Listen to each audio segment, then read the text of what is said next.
আব্দুর রশিদ তর্কবাগীশ। বাংলার রাজনৈতিক আকাশে এমন কিছু নক্ষত্র থাকেন যাদের আলো ব্রিটিশ আমল থেকে শুরু করে স্বাধীন বাংলাদেশের অভ্যুদয় পর্যন্ত সমানভাবে উজ্জ্বল। তেমনই এক কিংবদন্তি মৌলানা আব্দুর রশিদ তর্কবাগীশ। 1922 সালের 27 জানুয়ারি সিরাজগঞ্জের সলঙ্গাহাটে ব্রিটিশদের রাইফেলের গর্জন আর 4,500 মানুষের রক্তে যে ইতিহাস লেখা হয়েছিল তার অগ্রনায়ক ছিলেন মাত্র 22 বছরের এক তেজস্বী যুবক। ব্রিটিশ পণ্য বর্জনের ডাকে 1922 সালে সলঙ্গাহাটে হাজার হাজার মানুষ জমায়েত হন। তরুণ মৌলানা তর্কবাগীশ যখন 300 স্বেচ্ছাসেবক নিয়ে আন্দোলনের নেতৃত্ব দিচ্ছিলেন, তখন ব্রিটিশ পুলিশের পৈশাচিক নির্যাতনে তার দেহ রক্তাক্ত হয়ে যায়। তবুও তিনি দমে যাননি। পুলিশের অবিরাম গুলি বর্ষণে সেদিন কত শত মানুষ প্রাণ হারিয়েছিল তার সঠিক হিসাব আজও মেলেনি। তবে সরকারি নথিতেই সেই সংখ্যা ছিল প্রায় 4,500।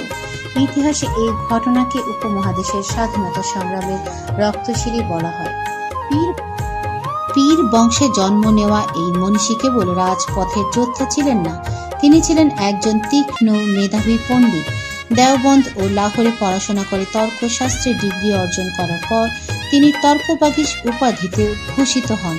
তার এই পাণ্ডিত্য তিনি বিলিয়ে দিয়েছিলেন গণমানুষের অধিকার আদায়ে। অন্যায় যেখানে, প্রতিরোধ সেখানে, এটাই ছিল তার জীবনের মূল মন্ত্র। মৌলানা তর্কবাগীশের জন্ম 27 নভেম্বর 1900, তারুটিয়া, সিরাজগঞ্জ। মৃত্যু 20 আগস্ট 1986।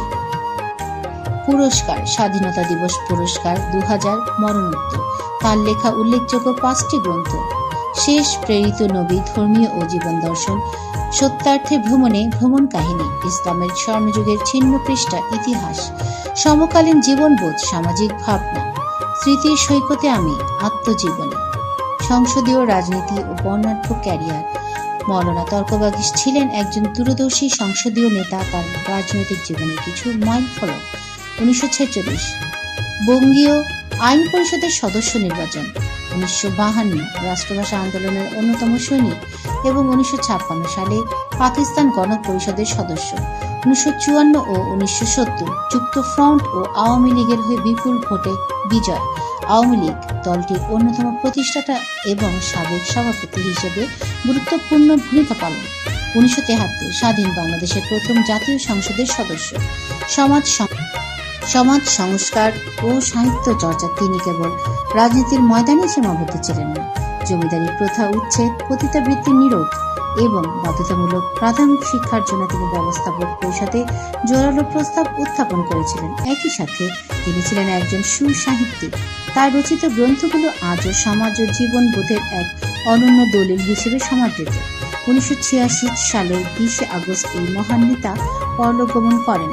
আজ সিরাজগঞ্জের রায়গঞ্জ ও উল্লাপাড়ার বিভিন্ন শিক্ষা প্রতিষ্ঠান তার স্মৃতি বহন করে চলেছে। মৌলানা আব্দুর রশিদ তর্কবাগীশ কেবল একটি নাম নয়, তিনি একটি আদর্শ, একটি দ্রোহ এবং আমাদের স্বাধীনতার এক জীবন্ত স্তম্ভ।